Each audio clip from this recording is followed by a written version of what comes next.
its inaugural session held in Addis Ababa in 2024 to becoming a vital multi-stakeholder platform for discussing key urban issues, linking the 2030 Sustainable Development Goals, the new urban agenda, and the aspirations of Agenda 2063. The value, therefore, of this forum lies in its ability to provide a unique platform for political leadership, for policy dialogue and partnership, shaping Africa's urban future while strengthening the coordinated implementation of Agenda 2063. Beyond its technical component, the forum is an important political platform that brings together heads of states, ministers, local governments, and partners to reflect on how Africa's urban transformation can be guided by strong governance, inclusive development, and sustainable peace. Africa, ladies and gentlemen, is undergoing the world's fastest urban transition, with urbanization placing cities at the heart of national economic growth, social transformation, and regional integration. Equally, this rapid urbanization presents governance, infrastructure, climate, and peace, as well as security challenges that requires political leadership and coordinated continental action. The theme of this forum, adequate housing for all, advancing socio-economic and environmental transformation towards the realization of Agenda 2063, speaks directly to these development imperatives. When we look at from an African Union's perspective, we realize that adequate housing is a matter of dignity and human rights. It is also a foundation for economic productivity. It is also essential for social stability and peace. And it is also central to sustainable and inclusive urban development. Housing and urban development, therefore, represent a strategic pillar for achieving Agenda 2063. We also have interconnected themes. These include urban infrastructure and urban development, which are all essential for economic growth, regional integration, accessibility and mobility, as well as service delivery investments. We also need to look at energy transformation as well as strengthen productivity to support the implementation of the African Union's infrastructure. There is also the issue of resilience, building, and sustainable urban development, which are critical in the context of climate change and environmental pressures. But also, we need to be looking at smart cities, science, technology, and innovation, which are transforming urban governance and economic development through digital systems, data-driven planning, as well as enhanced transparency. Yet, we also need to be innovative, look at innovative financing to make sure that our dreams can be realized. But of importance is to make sure that we also look at transforming our informal settlements, which remain a priority for social inclusion as well as human dignity. Lastly, we need to be looking at urban migration and displacements, which requires coordinated governance and policy responses. Cities are increasingly hosting displaced populations and migrants, making urban areas central to humanitarian response, social integration. These priorities are closely linked to our broader thinking as the African Union's work program on decentralization, local governance, and urban development. The theme for this forum, therefore, aligns strongly with the African theme of the year 2026 on water and sanitation, which recognizes water as a strategic resource for human security, for public health, as well as for sustainable development. It is our collective responsibility, therefore, to take stock of the progress that has been made by the African Union regional economic communities, our national governments and local communities in implementing the commitments which were adopted during the inaugural commitments in the inaugural African Urban Forum in 2024. We must now accelerate our efforts to translate these commitments into concrete actions. So I look forward to this meeting coming up with concrete actions so that we can do the same in about 2 years' time. But one thing that I would like to emphasize, Your Excellency, is that working hand in hand with our strategic partners, we have established the Aqinile Partnership. Aqinile means strong, which is a unique partnership formed by the AUC, the UNDP, the UN Habitat, and UNEP to jointly address disaster risks across the continent. The development also of the Africa Common Position and Continental Agenda, raising advocacy for global economic and continental fora, it becomes very, very important also as we look at the housing issue. We think that the success of the Agenda 2063 lies in better livelihoods, and that can only be done through better housing for all. Therefore, the expected outcomes of this forum, together with the Nairobi Declaration on Housing, should reflect Africa's collective commitments to adequate housing, sustainable urban development, strong local governance, climate resilience, and inclusive growth, which should reinforce the role of Africa's Urban Forum as a continental institutional platform. In closing, Your Excellency, African Union remains fully committed to working with member states and partners to support Africa's urban transformation and to advance Agenda 2063. Let us therefore work together to build inclusive, resilient, and peaceful African cities, ensuring adequate housing for all. I thank you. Siyabonga kakhulu, asante asante. Siyabonga. Your Excellency, out of the 273,000 housing units under construction in Kenya, 98,000 of them are in construction in the capital city of Nairobi. It is my great pleasure now to invite the governor of Nairobi to come and make his very, very brief remarks.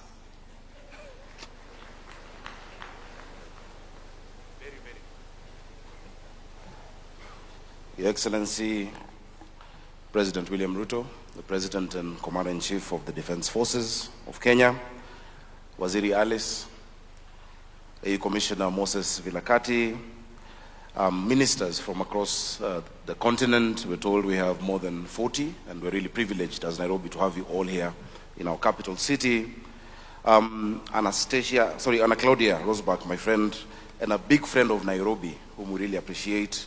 The chair of the State Committee of Uzbekistan, members of the Diplomatic Corps, members of Parliament. We have the Committee of Housing that is present here, and they have done a great job. Everything that you see us talk about really needs great legislative grounding, and we really thank you for that. We've seen the members of Parliament from the Housing Committee, Mr. Anna Goulier, honorable delegates, my colleague governor, Anyang' Nyong'o, the governor of Kisumu, which is Kenya's third city. Governor Professor Anyang' Nyong'o is also the chair of the Committee on Urban Matters and Housing at the Council of Governors. Honorable delegates, I hope you had a good time yesterday. If you didn't, please see me after this. We welcomed you to enjoy Nairobi, and so I am sure you had a good time. But if you didn't, I'll be available. Your Excellency, yesterday we underscored the urgency of what we're dealing with. We spoke about the numbers. We saw the stark reality that we're faced with as a generation, the situations that we find ourselves in. We spoke about the fact that a lot of the challenges we're dealing with may not have been caused by ourselves. You know, we may not be the generation that polluted the rivers. We may not be the generation that caused informal settlements. But we agreed that the imperative ahead of us needs a certain kind of leadership. It needs bold leadership. It needs committed leadership. It needs proper planning, and it needs leaders who care. Your Excellency, the delegates today here, and many, may not know what our country has had to go through to achieve what we can proudly talk about today. Ladies and gentlemen, one of the boldest, bravest leaders who will go down in history as having set the tone for the urban future of this country is President William Samoei Ruto. President William Ruto decided and committed and had promised that we must change this narrative in our urban spaces.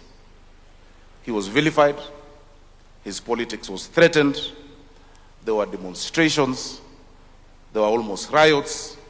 People said that that is the end of his career. But President William Ruto said that if you want to lead the orchestra, you must turn your back on the crowd and you must do what needs to be done. President William Ruto, on behalf of the people of Nairobi, we thank you because we are giving dignity to people. We are giving real dignity to families, to women, to children, hope, even increasing their self-esteem. I want to tell you something, that is the kind of leadership that we require from all of us in all our countries. If we have 40 out of the 54 African countries represented here, with that same level of tenacity and focus, we can actually change the tide. What President Ruto did, because people asked him, don't you have a house yourself? Why are you thinking about those who don't have a house? Previous administrations had attempted to do this. And when there was a little whiff of resistance, their tails went in between their legs and said, oh, let's leave it. You have a house. Let's take care of our other issues that are less politically, risky. But President Ruto did or expressed what has been defined by Leo Tolstoy, sometimes attributed to Fyodor Dostoevsky, that if you feel pain, it is because you're alive. But if you feel somebody else's pain, it is because you're a human being. That personal suffering only points to mere existence, but empathy is what defines humanity. Many of the actions you're going to take, many of the actions we're discussing are not for yourselves or for your families, but are for those who may not be in this room, who cannot make a case for themselves. So I want to encourage all of you that you're not in Nairobi in vain. What you're doing is the work of God, I will call it that, because you're giving hope, you're giving dignity, and you're changing the course of generations to come. Part of what our president is leading us in doing in this city, and I'm very proud to be the governor of Nairobi. For a long time, and the PS has said, and I'm being very brief, the PS has said, the work we're doing on our rivers is historic. This city was founded on those 3 rivers. When it was founded in 1901, a letter was written to the UK saying that this is just a swamp. It will always flood. We were on floodplains. In 1906, there was a big plague in this city because of the floods. Today, we are changing the narrative of the rivers, which became where the informal settlements are. When it floods, those who are affected most in Nairobi are the poor and the destitute in informal settlements. But we committed, the president has committed more than 50 billion Kenya shillings. One of the interventions we're doing in sanitation is a 54-kilometer trunk sewer on both sides of the Nairobi River. 1.8 meters by 1.8 meters. I am 1.83 meters, so you can imagine the span of that sewer. It is going to cover the sewer demand for this city for 50 years. Isn't that being a visionary leader? I think our president needs some applause for that. On top of that, of course, there's the 200,000 units of housing and much more. The associated infrastructure, the jobs that have come with it. We have hundreds and thousands of our young people who today can wake up with dignity and confidence that they're going to a construction site, whether it is engineers, architects, masons, plumbers, etc., you name it. So we are seeing this transformation. I would like to finish by challenging my friend Habib. Habib has spoken about the deal rooms many times, and I'm glad we have mayors here and city leaders.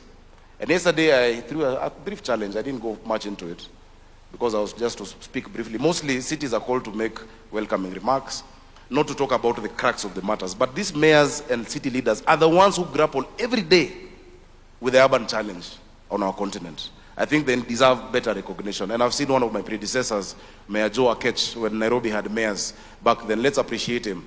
We stand on the great work that many of you did many years ago, and we're building on it. And so, Bwana Habib, in those deal rooms, we are going to come into those deal rooms as cities. Because we know if we're not on the negotiating table, we're on the menu. And we have refused to be on the menu as cities and as subnational governments. We have bankable projects. Water and sewer provision in a city like Nairobi or Mombasa or Kisumu or Kampala is a bankable, investable project because people pay bills. Mass transit, because people must move from one place to another. We must sort out urban sprawl, is bankable. So it's not just for investors and the private sector, but also have a space for cities. So finally, delegates. I know I welcomed you yesterday, but today I want to give you an offer. Please take it and do 3 things.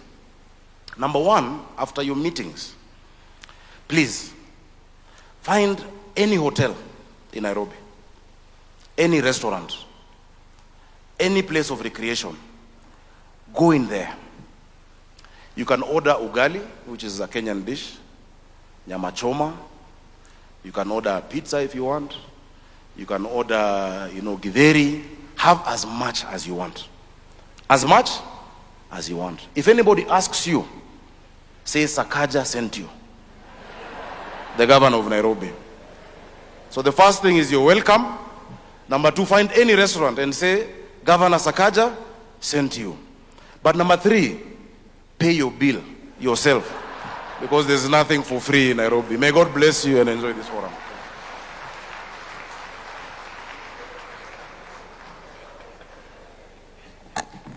Thank you very much, Governor Sakaja. To bring us to the end of this session, allow me to invite my boss, my cabinet secretary, Madam C.S. Wahome. Come on, let's give her a round of applause. She's done a remarkable job in organizing this event. Thank you so much. Thank you. Thank you. Let's give a clap to P.S. Hinga. He's the guy I ride on for implementation. Thank you. Thank you very much.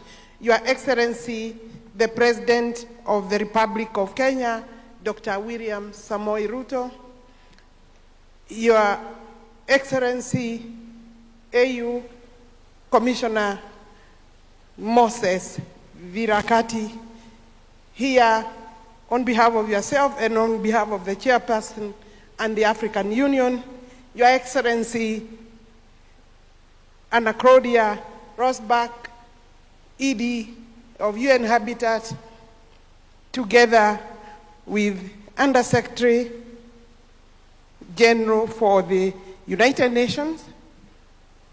Your Excellency, allow me to recognize in a special way also Anar Guriev for purposes of his chairmanship for the World Urban Forum. We've made a bit of some promises there. Your Excellency, may I also recognize my sister Chatu. I was sitting next to her, so I need to recognize her because AU, the Africa Urban Forum, started in Ethiopia, and they laid a firm foundation led by the African Union. I have my sister here, Deborah, the one in charge, CS Deborah, one in charge of environment and forest. I have many colleagues in this sector, excellencies, ministers. We have ambassadors. We have distinguished participants. We have Shelter Afrique that is ahead of the park in terms of that space, in terms of policy, now operating as a bank. We have, Your Excellency, ambassadors and high commissioners. I will leave it there, but I want to welcome Your Excellency. Help me to welcome His Excellency this morning to this opening session. His Excellency, Dr. William Ruto, is here to give us the opening keynote address. And that will be at a later date, at a later session. Your Excellency, the room is full. And I assure you, even yesterday, it was this full. We have exchanged great ideas. But one thing that came out, Your Excellency, is that we must move from boardrooms. We must move from halls, and we must consolidate our energy, our strength, and our ideas. With those remarks, Your Excellency, allow me to just say one or two things that as I address you on this second Africa Urban Forum here in Nairobi, at a moment when the question of housing and urban development has firmly moved to the center of Africa's development agenda. Allow me at the outset to recognize the leadership of His Excellency President William Ruto, who has been designated as the global champion for adequate housing by UN Habitat.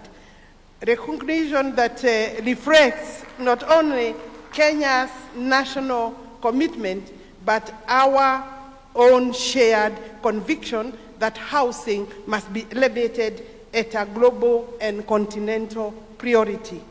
Your Excellency, across Africa, rapid urbanization is no longer a future prospect. It is our present reality.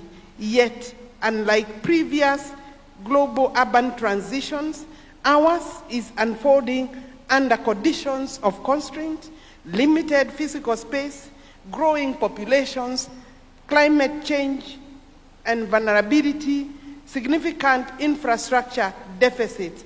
The list is long. This presents us with a dual reality.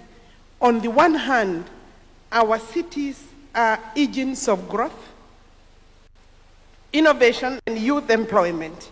On the other hand, without deliberate and coordinated interventions, they risk becoming centers of exclusion and institutional centers of inclusion and vulnerability. It is within that context, Your Excellencies, that Kenya has made a deliberate and strategic policy choice to place housing as one of our priority areas in our national development agenda under the leadership of His Excellency. We have recognized that housing is not simply a sector. It is a system that connects land, infrastructure, finance, labor, and markets. A system that, when structured effectively, unlocks an economic activity across multiple value chains, going from construction, manufacturing, and also service delivery.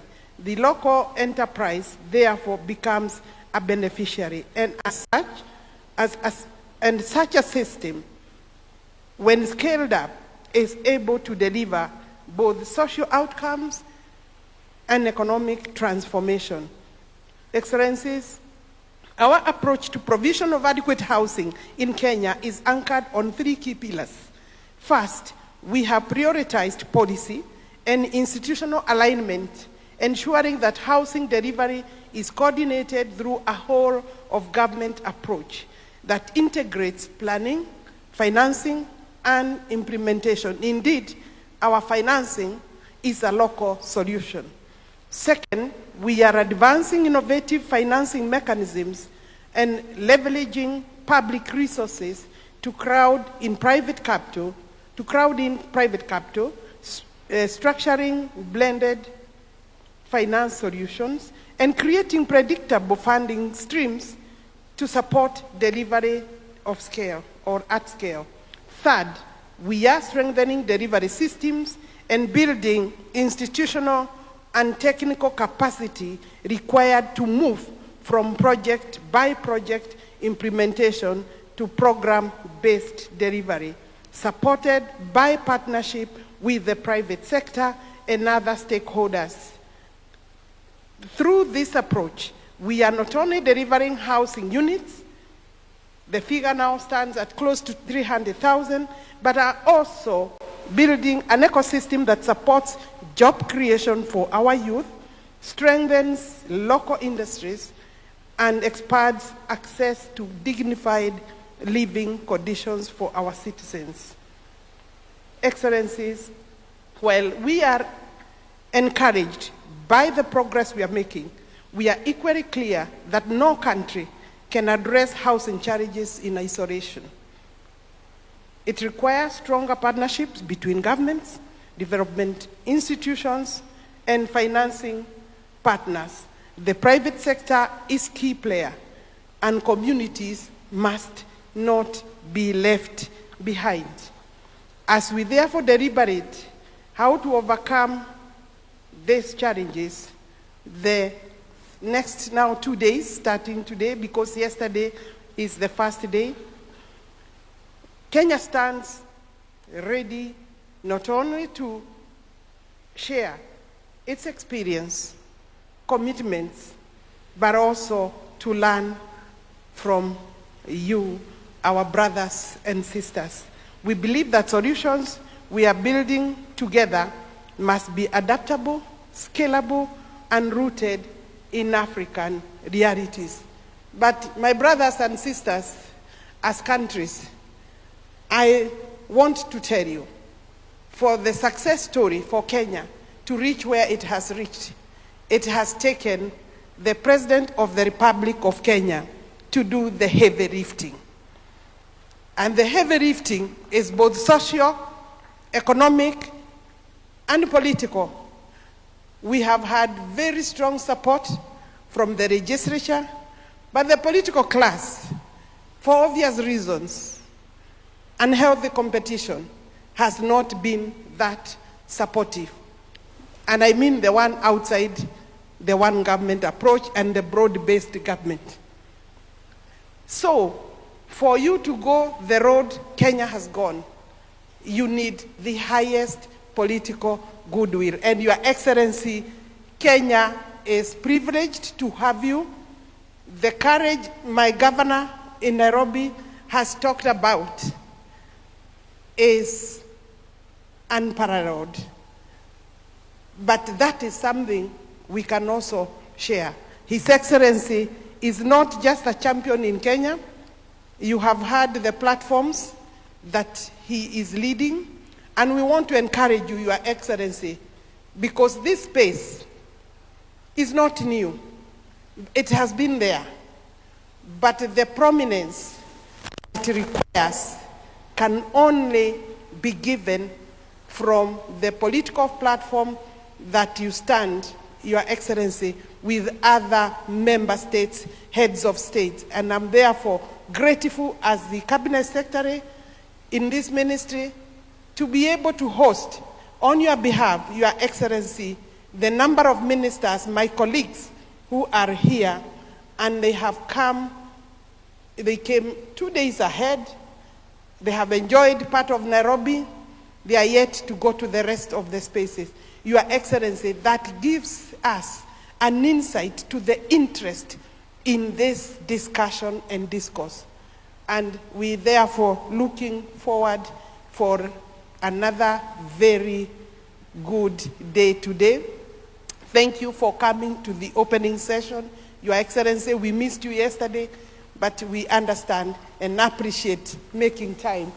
I will then ask Mike to help us with the next session, where Your Excellency will be possibly speaking from your heart. And I know, Your Excellency, this subject, and I'm lucky minister, because this subject, so my brothers, you can only maybe envy me, brothers and sisters, this subject has become a pet subject for the President of the Republic of Kenya. We can use him to propel the Africa continent with other heads of state as we move to World Urban Forum. Thank you very much.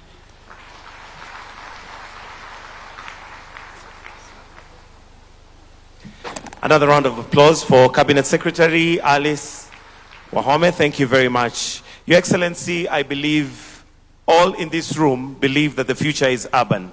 And Kenya has already embarked on the journey for adequate housing. So let us now trail our eyes on the screen as we see snippets of this journey.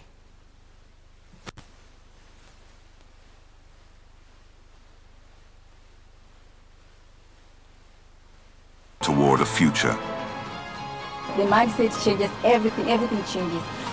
Sai niko na kwangu, sisumbuliwi, sigongewi mlango. Famwe mpaka nilikuwa napika na mafuta ya koko. But hapa nimekuta gas.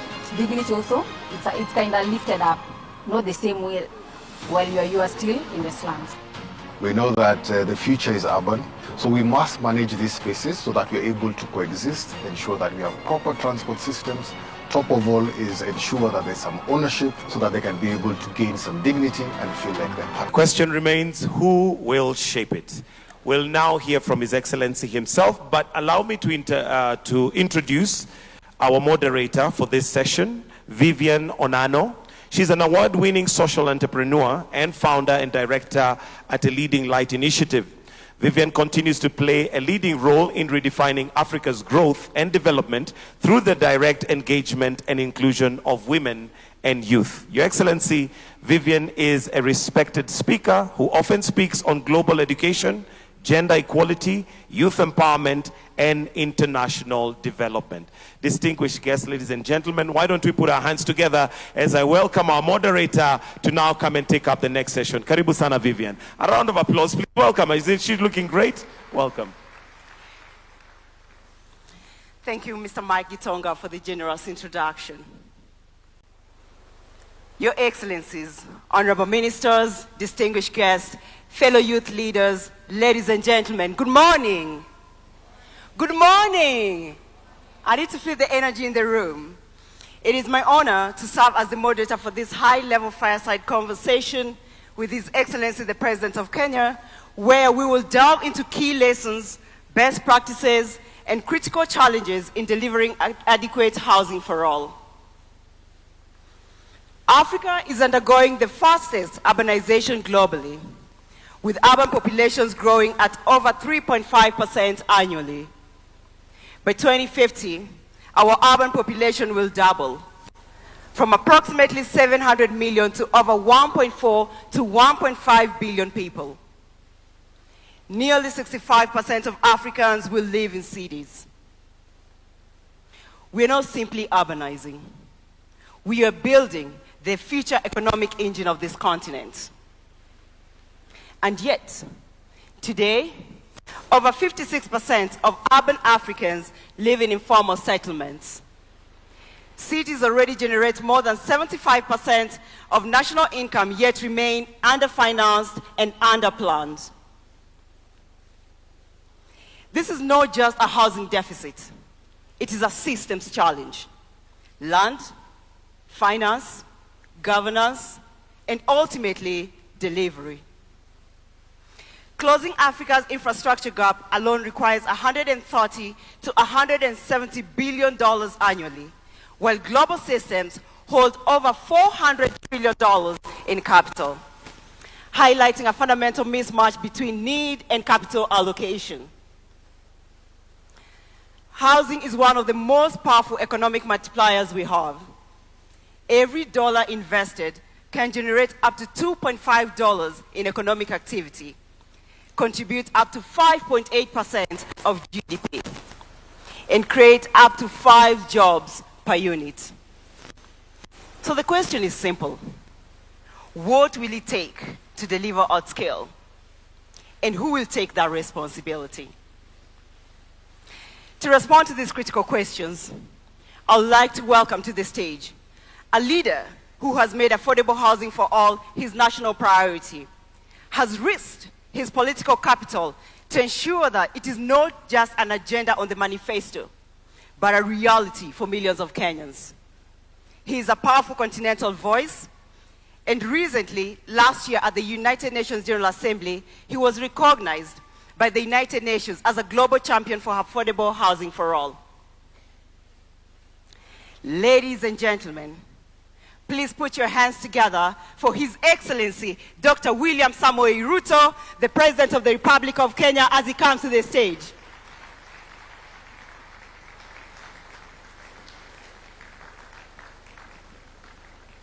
Another big round of applause for His Excellency. Thank you, Your Excellency. Vivian Onano. Thank you, Your Excellency. Oh, you may be seated. Thank you. Thank you, Your Excellency, for joining us today. Mr. President, our session is really designed as a conversation. weaving together leadership and delivery, financing realities, global systems, and continental commitment. So without further ado, I'll go dive into my first question. Africa's urban population is growing faster than infrastructure delivery, with cities expanding at over 3.5% annually. Under your leadership, Kenya has positioned housing at the center of its development agenda, recognizing as both a social and economic priority. In the next 2 to 3 months, your administration will have completed over 273,000 housing units, with another 500,000 planned for development, with over 640,000 direct jobs created. This is Africa's largest affordable housing program. Mr. President, this is bold leadership, and we would like to understand how you made this happen. What did it take to move housing from political commitment to a fully functioning economic system that delivers at scale? And what are some of the bottlenecks that you have had to intervene on to ensure affordable housing remains a national priority, Mr. President? Thank you very much, Vivian.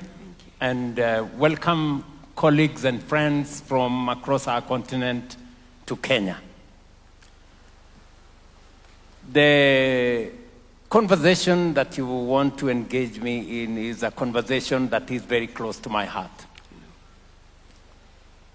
Affordable housing is not just about houses.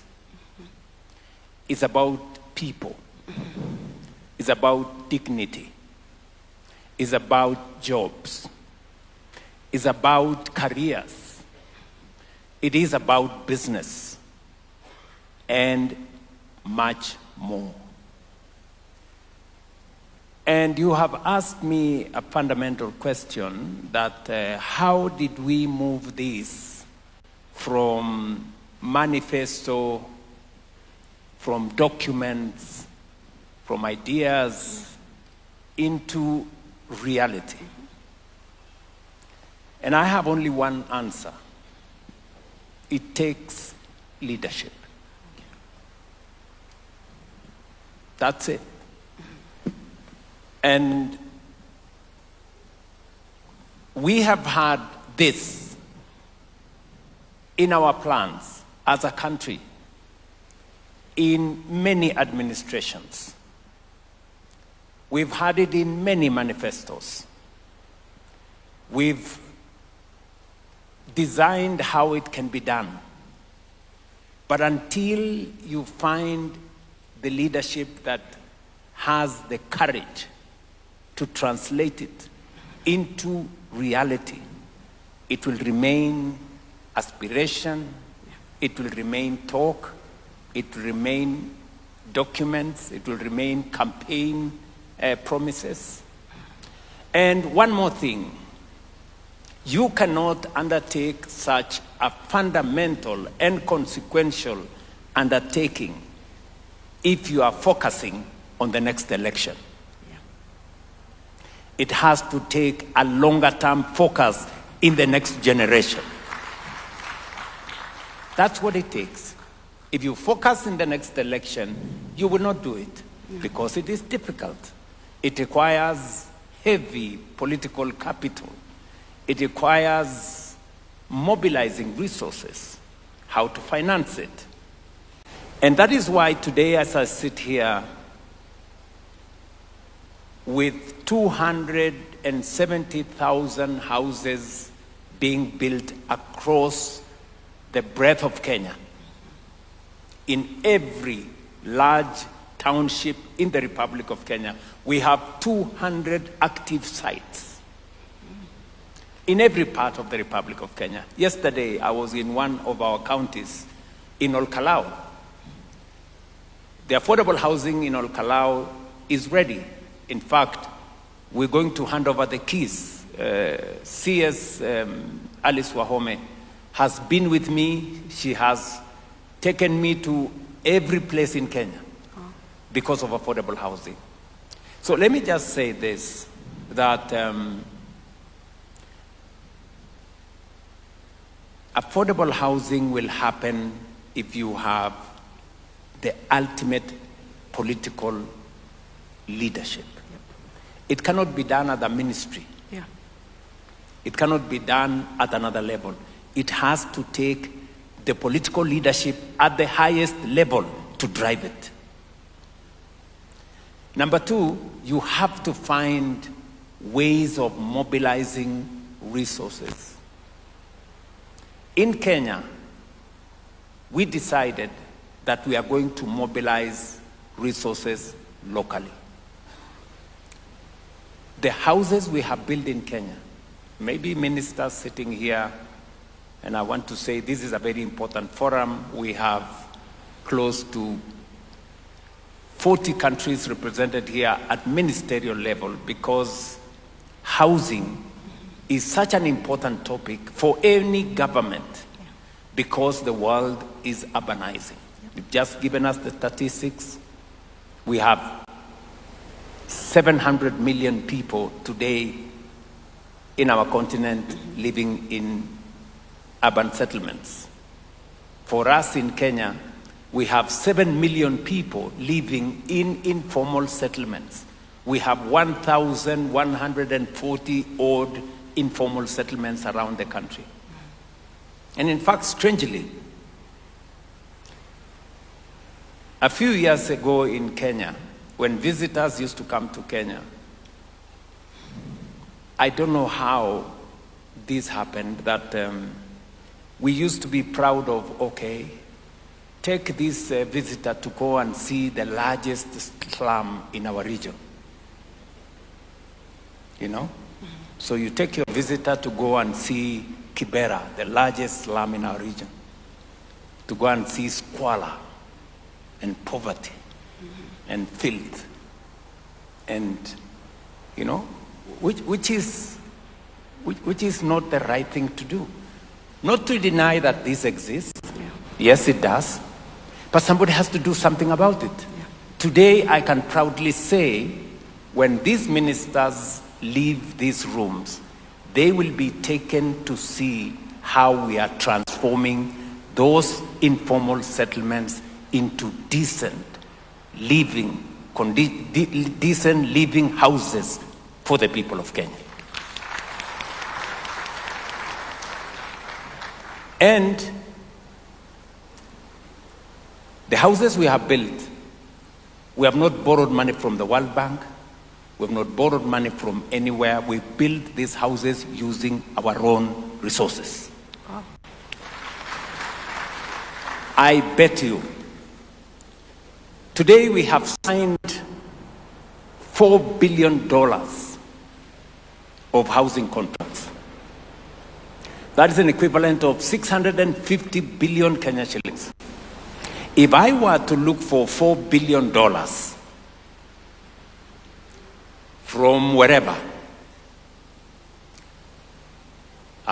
it would take me maybe 10 years of going to this town and the other town and seeing this person and the other person and signing this paper and signing another one. So I decided that we are going to have a conversation with the people of Kenya. And difficult conversation, that we have a situation, we need to fix it. And as was described by the governor of Nairobi, it wasn't an easy conversation, because change has a price. Unfortunately, status quo has also a price. And always, the price of change is lower than the price of status quo, ultimately. So we had a conversation, difficult, and I must thank our policymakers. When I went to the people of Kenya, I promised that we were going to undertake housing. And we were going to undertake housing because of 4 reasons. Mm-hmm. I explained myself to the people of Kenya. The people of Kenya trusted me with their vote. When I came to office, I asked my team that we had been elected with that now it's time to implement what we promised the people of Kenya. And many members of parliament who are my friends told me, Mr. President, we cannot do this. This is difficult. This housing levy is difficult. But I told them, so are you telling me that we told the people of Kenya what we had no intention? In fact, I remember asking some of them who are my friends, I told them, when you had me on the platform telling the people of Kenya, we are going to build houses, their children are going to get jobs, we're going to move them away from slums, what was going on in your mind? How did you think that we are going to do this? And I want to thank our parliamentary group that when I explained to them that this was not something we are going to bargain with, they agreed with me. They passed the necessary legislation. We went through difficult times, but today we can proudly say as a people and as a nation that we are doing some of the most consequential things. And this is very emotional. Why? You haven't seen the kind of impact that this has on real people. When I went to move the first batch of people who are living in a slum, right here in Nairobi called Mukuru, a place where there is no toilet, a place where there is no road, there is no water, there is no electricity. For you to use the toilet, you have to pay. For them to move from that state to 10th floor of a building that has water, that has piped gas, that has electricity, that has a lift, that has a playground, that has a school, that has a hospital, that has street lighting. You don't know the kind of impact you make to those kind of people. So, this is not just about houses. As I told you, it's about people's careers. In January this year, we brought on board about 6,000 interns. You know, apart from 600,000 people working who were not working 3 years ago. Architects, engineers, plumbers, quantity surveyors, carpenters, a whole array, realtors, painters, people who have gone to college. We're talking about graduates from our technical training colleges. Certificate, people who have a certificate in electrical, in being an electrician, people who have degrees in architecture. These are real people with real careers to pursue.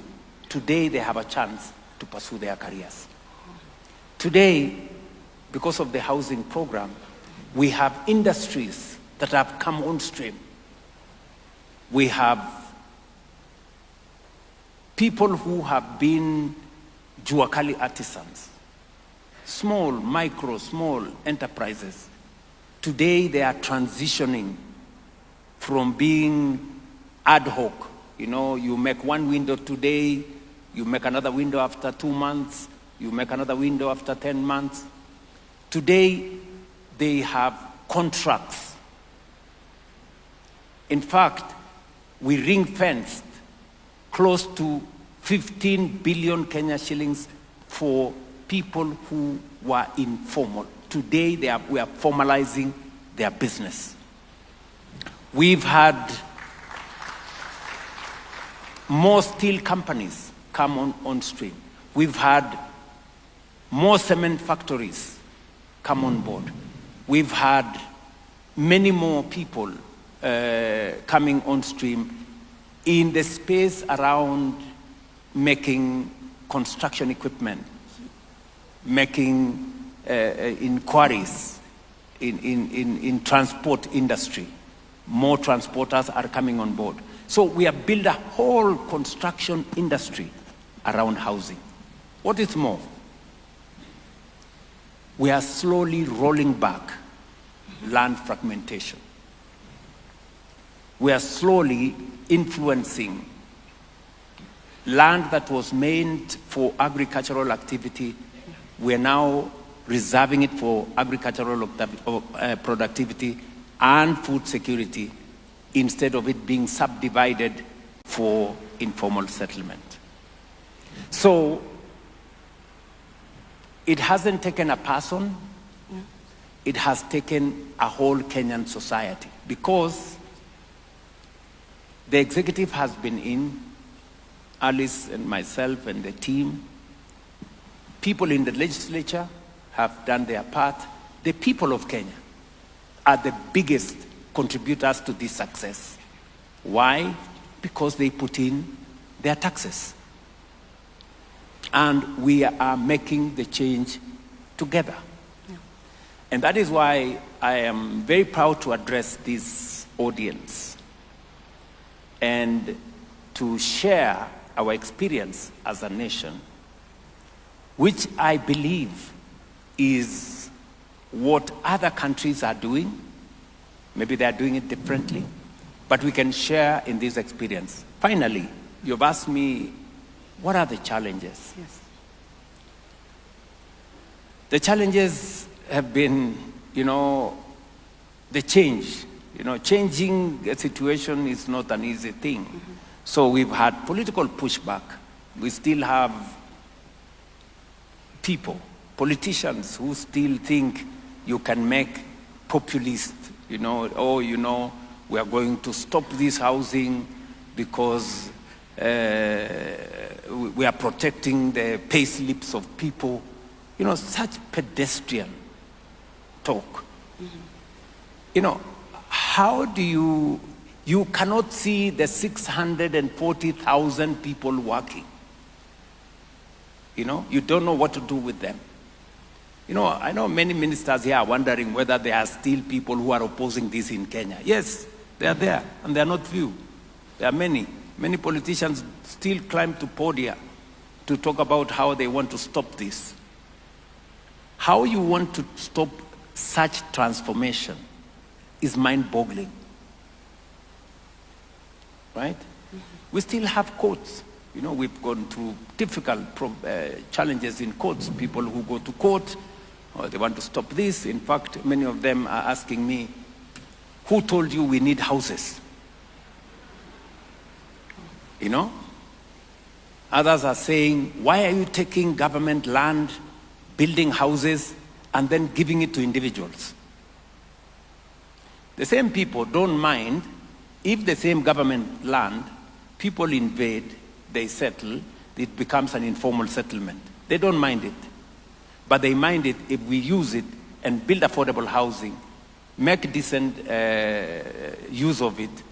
Then you ask yourself, those are the kind of challenges we have to deal with. They look mundane, they don't look very intelligent, but they are there. And we have to confront them every day. Sometimes they come from people who you think should know more, I remember telling one of my friends who was opposed to this housing, and I was asking them, my friend, in your house, you possibly have 3 or 4 toilets. One in your bedroom, one somewhere, another one somewhere. There are people who don't have a toilet. They have to pay to use a toilet. That is the conversation we're having. It is as basic as that. So if you don't see the value of a social house or an affordable house, there are people who desperately need it because At the very least, they need a toilet of their own. That's how basic it is. And finally, let me say this. It is about dignity. Yeah. Giving people dignity. Yeah. It is about getting another group of people to own something. Today, in a social house, for as less as $30 a month, you become a homeowner. That would not happen under any other circumstance. It would not happen. If we left this to the private sector, the private sector builds for those who can afford, not those who need. Yeah. Government must think about the people who need the houses. And that is why policy becomes central to the delivery of housing. Sorry I've taken long. No, Mr. President, this is fantastic. Ladies and gentlemen, you've heard from His Excellency. This is bold, transformative, and courageous leadership in practice. Mr. President, thank you for bringing the human face to the affordable housing agenda. It's very important for us to see it's not just about housing, as you've said, but it's about dignity, and it's about the people. Mr. President, we have other leaders in the audience that would like to also bring into this conversation and hear from them. My first question I'd like to pose to Her Excellency Anna Claudia Rosbach, UN Under-Secretary General and Executive Director of UN Habitat. Madam Executive Director, when you talk about the future of Africa,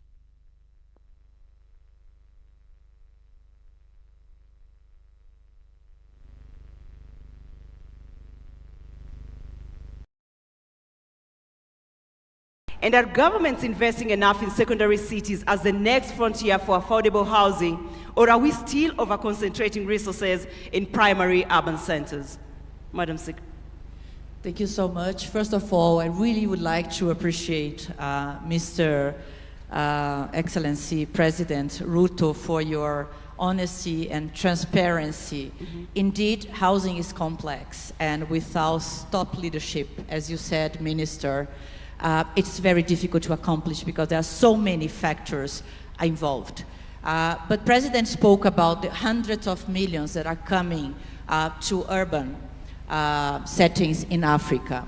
And I spoke about the rural urban, but also the migration among cities.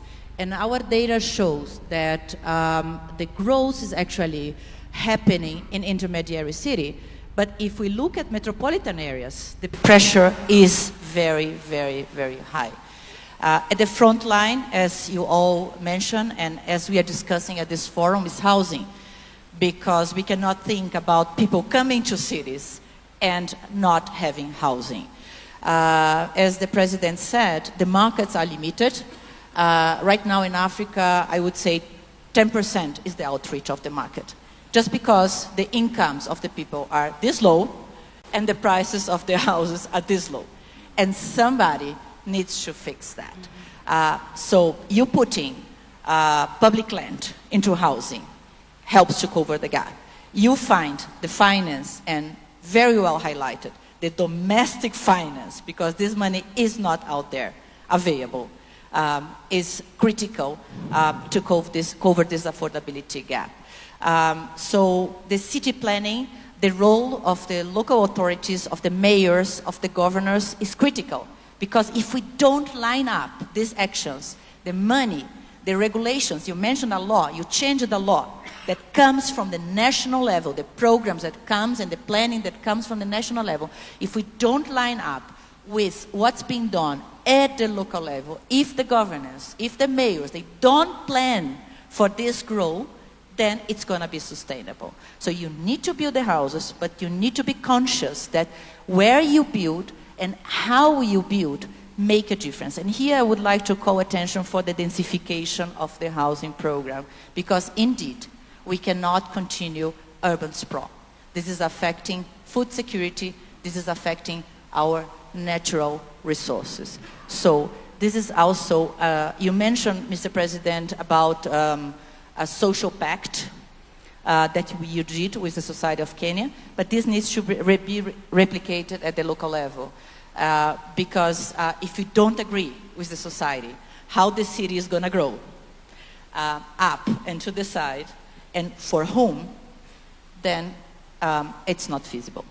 Thank you. Thank you, Madam Executive Director, for reinforcing the importance of... Can you allow me just to backstop what she has said? It is very fundamental that governments at all levels are aligned. I must commend the leadership of Professor Anyang' Nyong'o in the Council of Governors, because it wasn't going to be possible for us to roll out this in a very short time if we didn't have the partnership of our county governments. Today, approvals for houses take the shortest time possible because we have standardized many things, and we have agreed with the county governments that whether it is national government land or county government land, this is land that belongs to the people of Kenya. There are no national government people, there are no county government people, we only have the people of Kenya. And it has been of immense, assistance that we have aligned ourselves and aligned the program with our county governments. And secondly, on the issue of infrastructure, because part of what we put into legislation is that apart from building the houses, water, sewage, roads that make it possible for citizens to access this affordable housing is part of the development of the housing. So that's not just about houses, it's about how those houses are going to be livable. And finally, is densification. She said a very important thing. We started with ground plus 4. We went to ground plus 9. We realized that was not enough. We went to ground plus 24. We are now getting even higher because you cannot continue to have what she called sprawling cities because land is finite. You can only have so much land. But populations are increasing, you need more land to produce food, and less land for housing. So you need to go vertical. And I think that is what we have learned in the short time we were here. I remember with my team, led by Alice and my good friend Charles, we had to rethink and redesign the whole thing because we realized that it wasn't tenable for us to do ground plus 4 for especially big cities because land is finite and it's expensive. Thank you so much, Your Excellency. And now that you're talking about county governments, recently we witnessed the signing of a new partnership agreement between the national government and the Nairobi City County government. This is not the first time such an arrangement has been pursued. We previously saw a similar model that led to the establishment of the Nairobi Metropolitan Services. This partnership has sparked an important debate. Some argue that such partnerships risk undermining the gains of devolution, while others contend that Nairobi, given its role as the nation's capital, economic hub, and diplomatic center, requires a unique governance approach. Mr. President, what distinguishes this new partnership from the previous arrangements? And most importantly, what tangible outcomes should Kenyans expect to see as a result of this new renewed collaboration? There's a world of a difference between the partnership under NMS and the partnership we have today with the county government of Nairobi. Mm-hmm. Under the previous arrangement, it was a transfer of functions. Mm-hmm. We are not undertaking any transfer of functions. We are working in partnership with the Nairobi City County because Nairobi City County is also the capital city of the Republic of Kenya. Yeah. And the law outrightly states that the Nairobi City County needs to have a special arrangement with the national government because Nairobi City County also is the seat of the government of Kenya. And therefore, we've undertaken this agreement, and for the first time, a president in Kenya is going to address the assembly of a county, and I will be doing it today at 2:30 p.m. Because that partnership is important. We've agreed on the parameters that need to be undertaken, on making sure that the city is clean, on making sure that the city is lit, on making sure that the city is motorable. So we have agreed on which is not the subject of this meeting, we have agreed on what we are going to do with the Nairobi City County. And I am very happy and I'm very proud that we have this agreement. It is not about the president, it's not about the governor, it's about the people of this city, and it's about the capital city of the Republic of Kenya. So that is the agreement we have signed. It is not undermining devolution. In fact, we will be empowering the city of Nairobi to do more and to get it better for the residents and for the Republic of Kenya. Because if Nairobi, many people, these great people who have come here, if they go back home, they will tell you, we went to Kenya. But actually they came to Nairobi. So Nairobi must present the right face of Kenya. So that is what we are trying to achieve. Thank you, Your Excellency. So yeah, we've heard from His Excellency on bold leadership, courageous leadership to get this big, audacious initiative going. But Mr. President, we also need money to ensure that we deliver at scale. So to respond to this question, I'd like to speak to Mr. Abbas Jar, Practice Manager, Urban Development and Disaster Risk Management, Eastern and Southern Africa at the World Bank. Mr. Jar, policy sets direction, but financing determines whether we arrive. Financing remains critical on both the demand and supply sides. Despite over $400 trillion in global capital, African cities remain underfinanced due to perceived risk, weak project pipelines, and limited creditworthiness.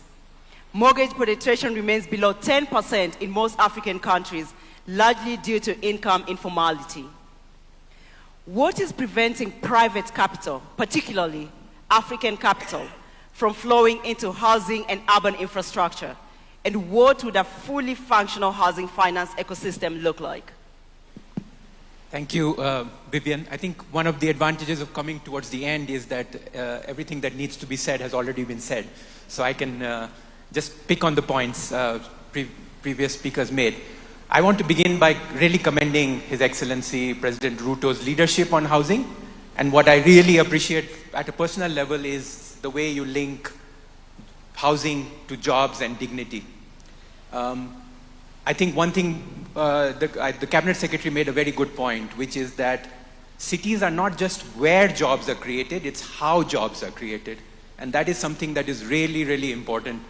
If you think about cities and towns, they are places where people connect with other people across space and time to create value.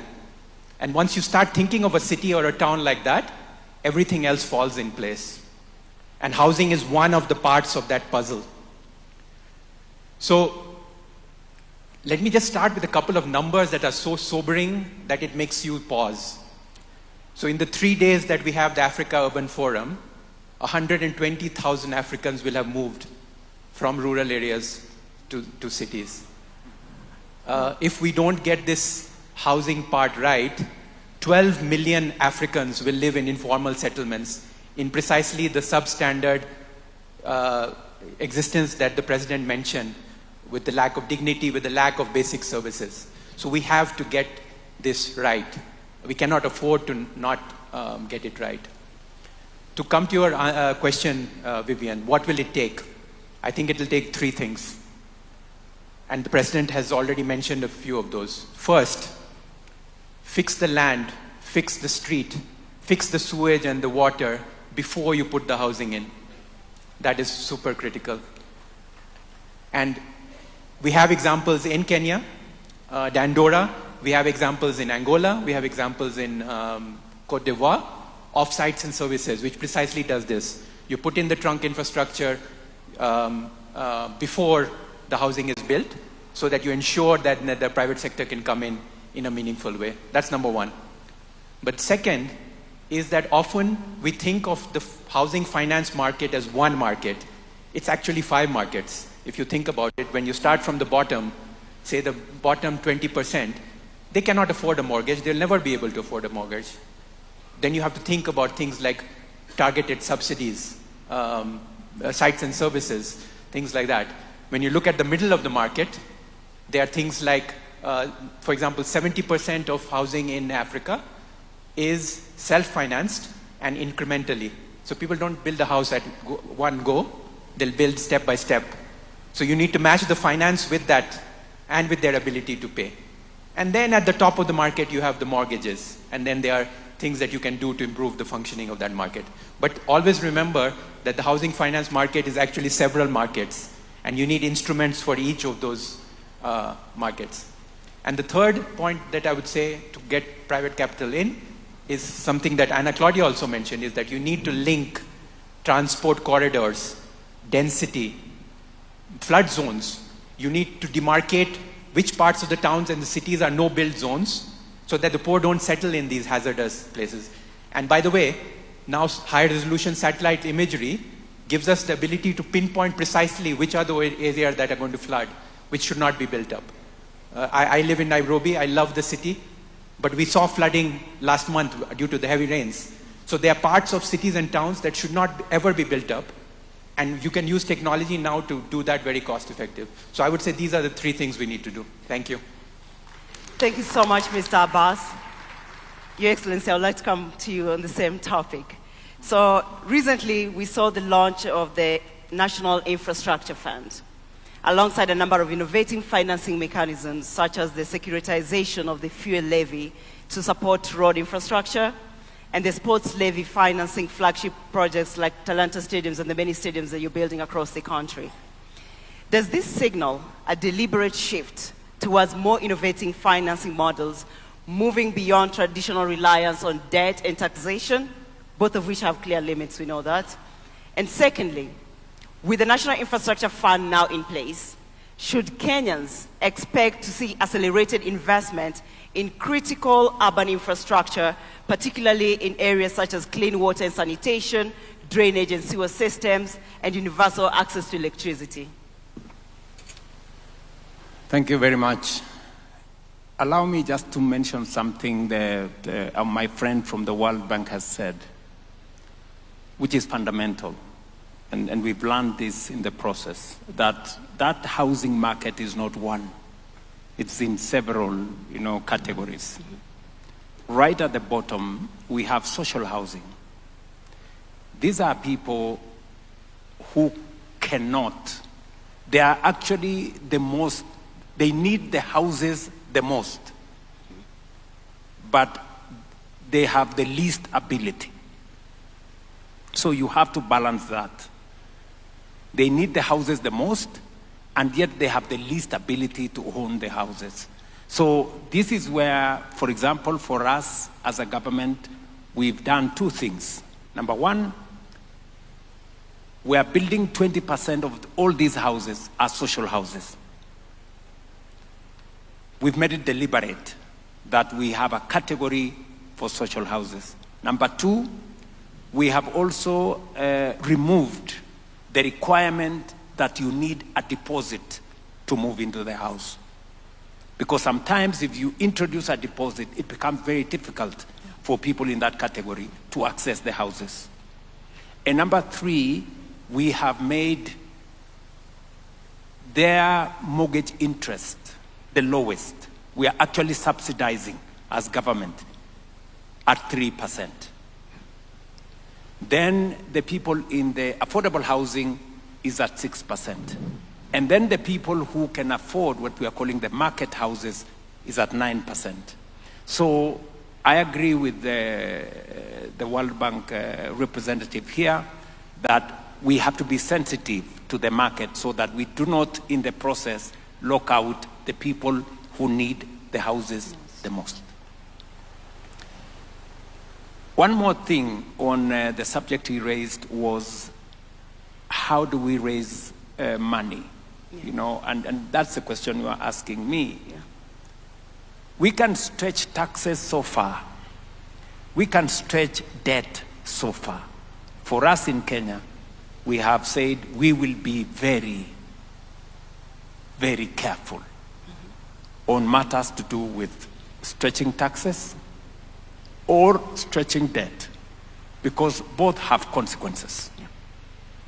And therefore, it requires government to think, you know, outside the box and become more innovative. How do we leverage on instruments that can be used for the development of a nation that limits or that reduces our exposure to debt or pushing citizens for taxes?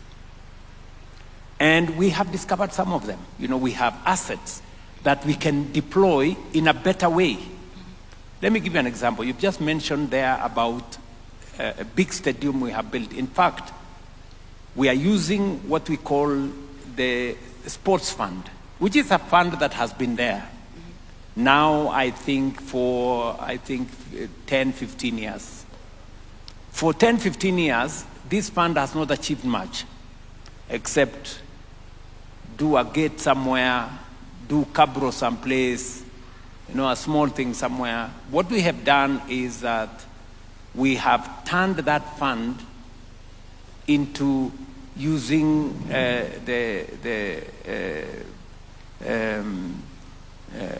leveraging on the capital markets through securitization.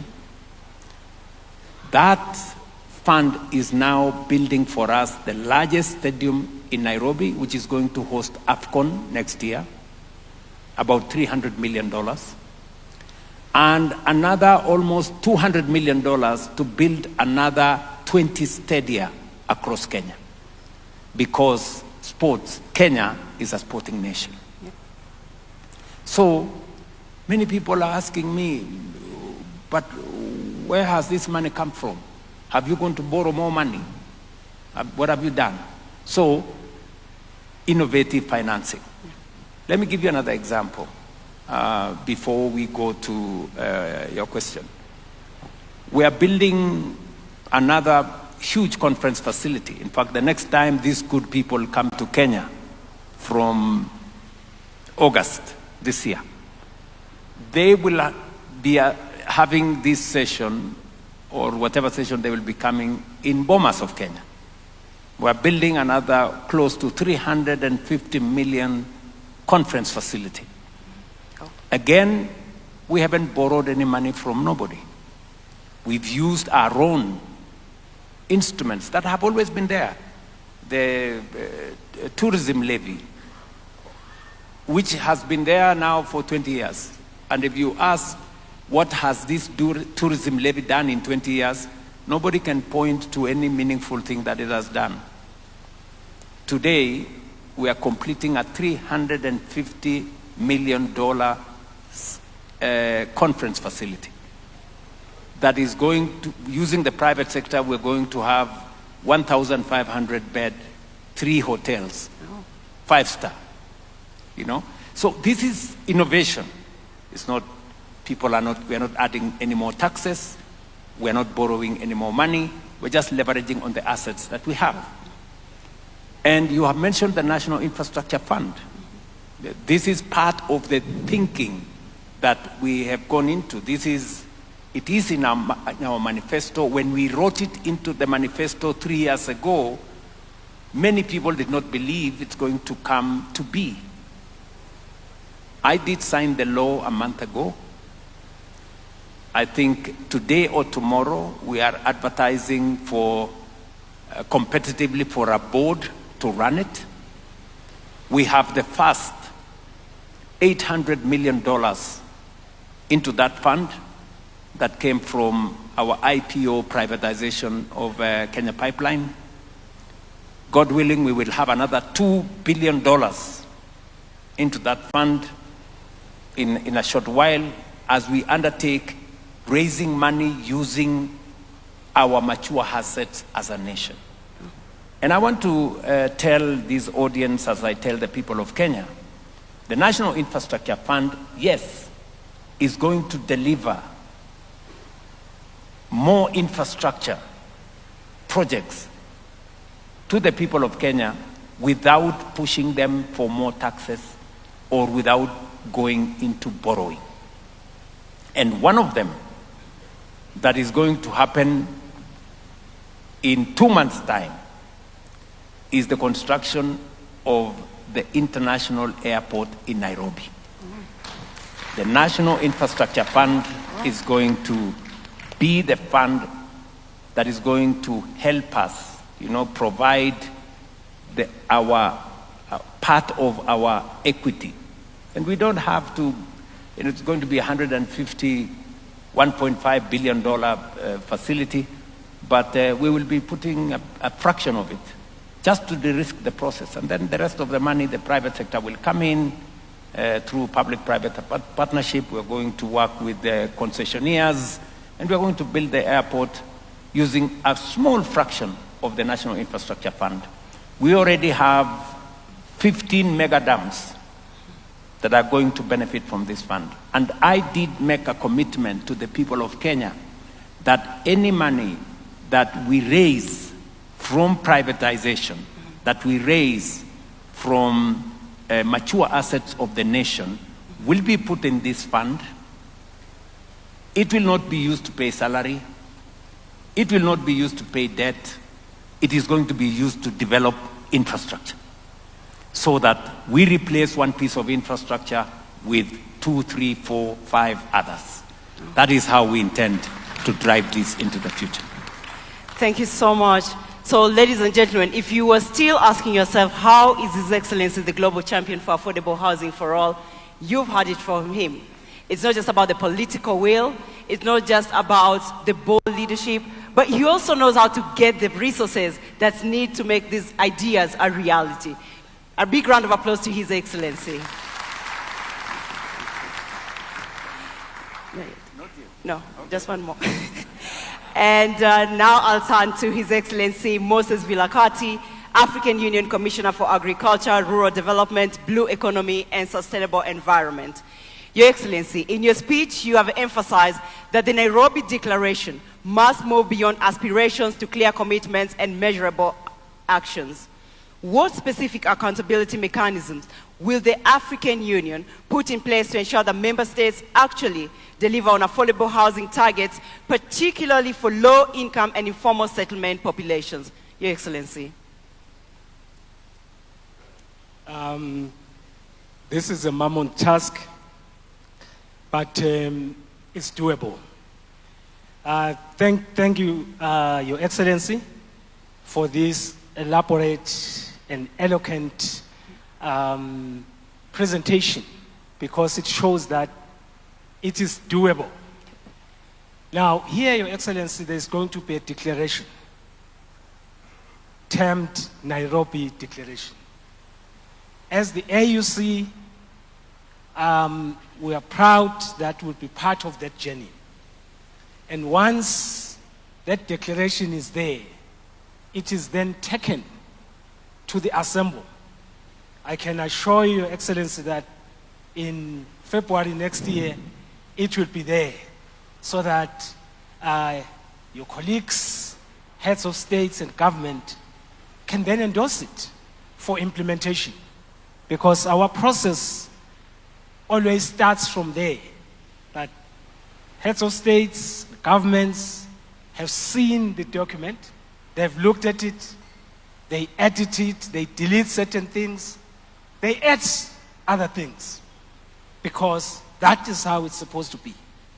And then after that, then we unpack it to come up with what are called action plans that obtains from the declaration. So that's why it is very key that we have things that can be actionable for purposes of moving forward.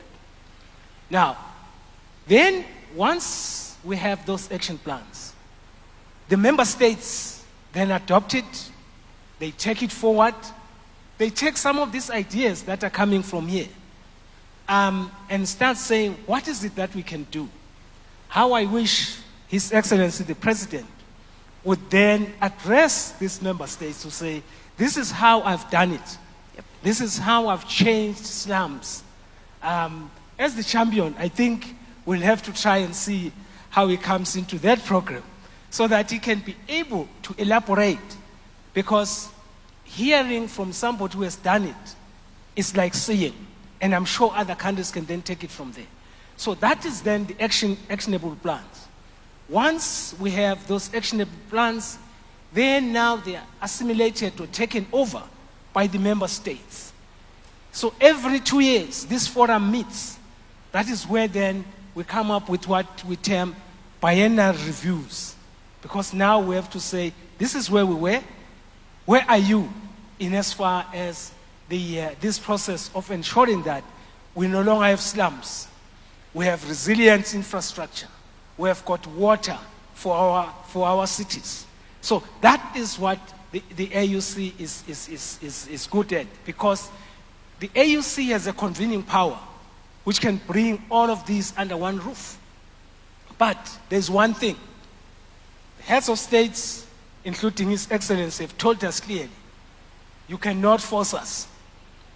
You just have to make sure that we take it forward so that each member state can decide. But then with the biennial review, you are then able to measure and assess who is able to move forward, who can do it. But the second aspect is the one related to financing. But it's exciting with what His Excellency is coming up with. Use your own resources. Gone are the days when we'll be looking outside of our borders due to the geopolitics that is obtaining, and I like this model that he has applied, because now we can talk about financing from internal resources, because they are there in the pension funds, in whatever, in the financial institutions, in the private sector, to make sure that we can move forward.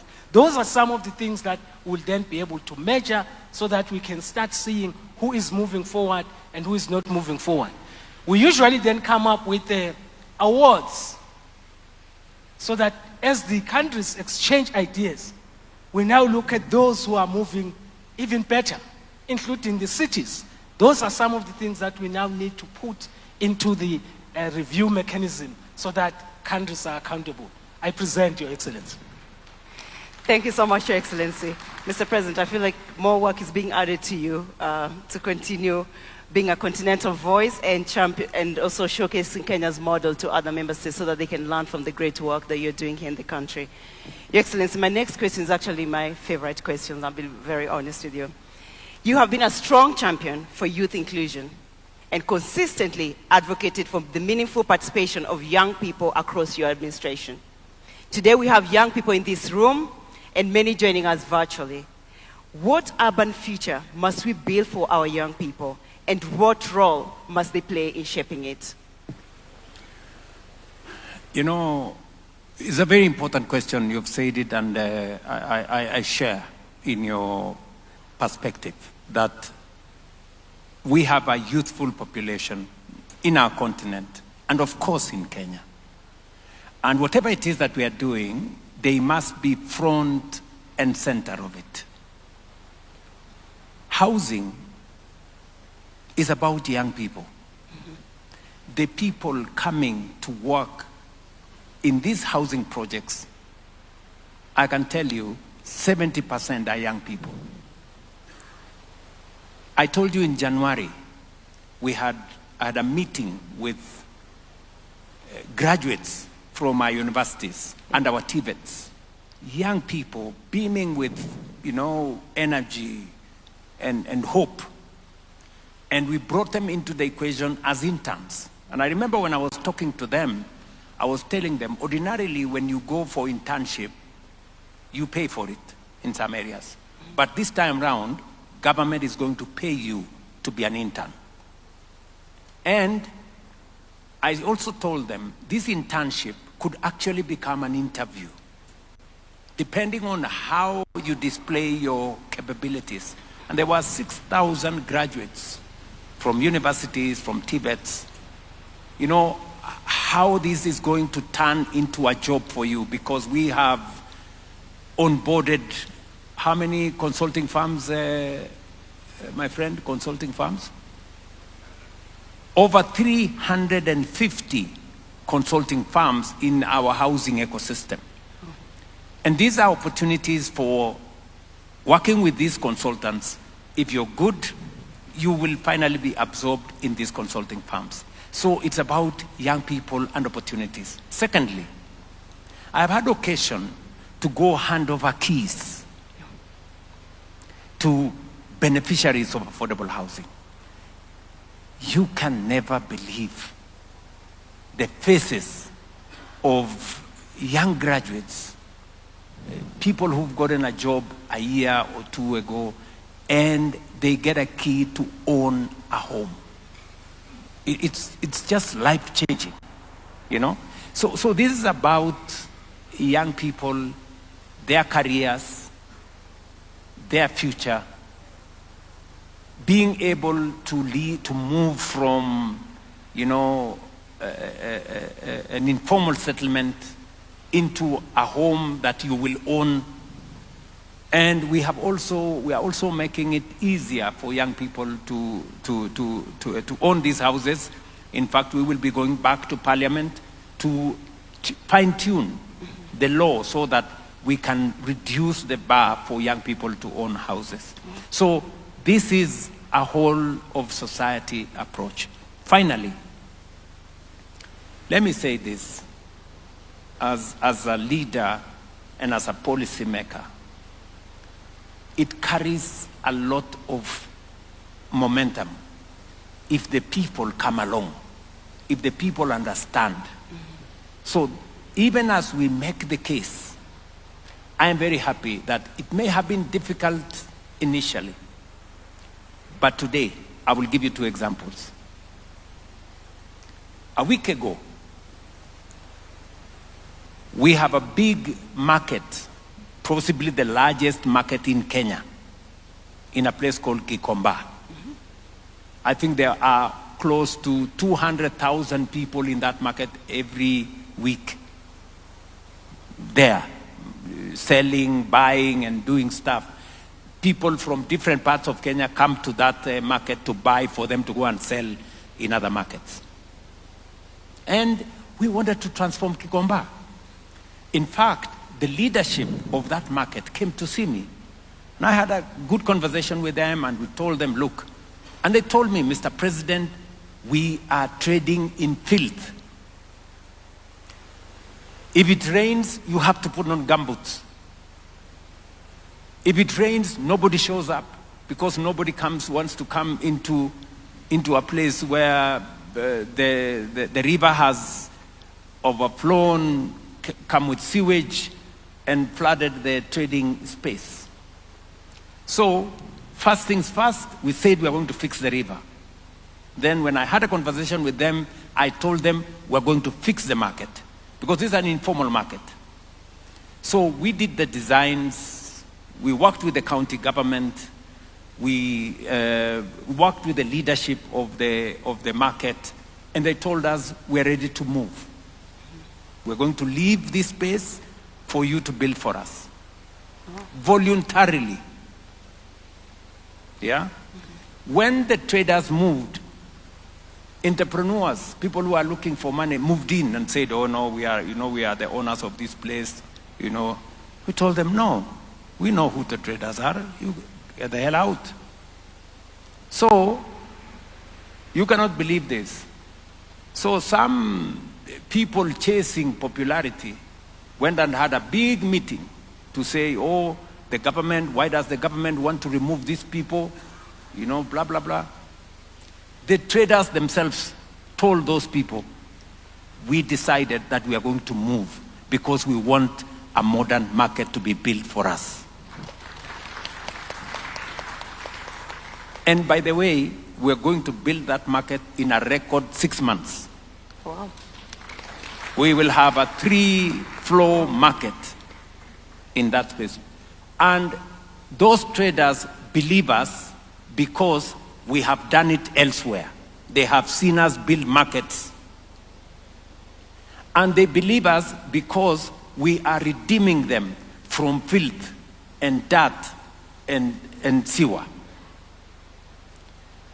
But those fellows who went there to try and tell them not to move, they don't even buy anything from that Kikomba. They go to Yaya Center. When they finish the meeting, they will not go and buy nothing from there. They will go to Yaya Center, they will go to Sarit Center, they will go to the modern markets, but they want these people to continue trading in filth. How stupid can that be? You know? So, that's just an example of how citizens can be part of the transformation. They are the ones saying, no, we want the market built. We are the traders here, we are moving out to give room for government to do the market for us. I'll give you another example. Yesterday, in Nairobi, in Kibra, citizens, you know, we did the first phase of the first 4,000 housing units. We're now doing another 15,000 units, and citizens have to move to give room for us to build for them. Citizens were moving themselves. In fact, we had an accident yesterday. We lost 4 people because in the process of them pulling down their own, you know, structures, there was an accident. But what encouraged me is that the people themselves are pulling down the informal structures to live, so that to give room for us to build for them houses. In the past, they would be resisting that we do not want to move. That is how, when citizens come on board, things become even easier. And this time around, those fellows who went, the politicians who tried to go there, they didn't go to Kibera because they now realized that the conversation has changed, that the people now know what they want, and they will not entertain any cheap stories. I would encourage us, as we drive this, it is very important that we onboard citizens so that they can help us make the difficult decisions. Thank you very much. Thank you so much, Your Excellencies. Your Excellencies, distinguished guests, please give a big round of applause to His Excellency, Dr. William Samoei Ruto, and all our additional speakers. Africa does not lack ideas. Africa does not lack ambition. What we must now confront is delivery. Housing is not a sector. It is a system through which we build our economies and our future. If we get housing right, we unlock jobs, productivity, and dignity. We have heard today from leaders who are not only advancing this agenda through policy and political will, but also through financing and implementation. And while progress is being made, there's still much work to be done here in Kenya and across the continent. I would like to close with a powerful message delivered a few months ago by Your Excellency at the new Mukuru Housing Estate handover ceremony, and I quote, "Today, we are giving you keys, not just to open a door, not just to open a house, but to open a home, to welcome you into dignity, into a different life." And that is the commitment I made to the people of Kenya. End of quote.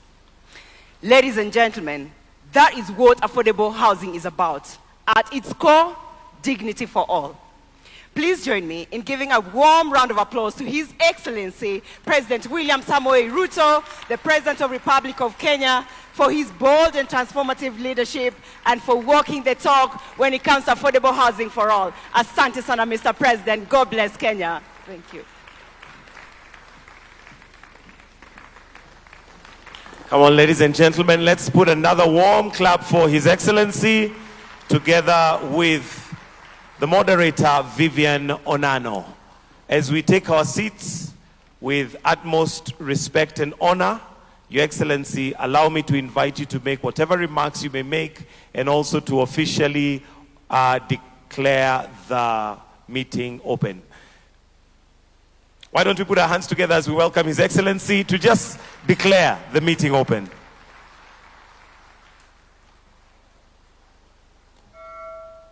Ladies and gentlemen, I have nothing useful to add. This forum is officially open. Thank you.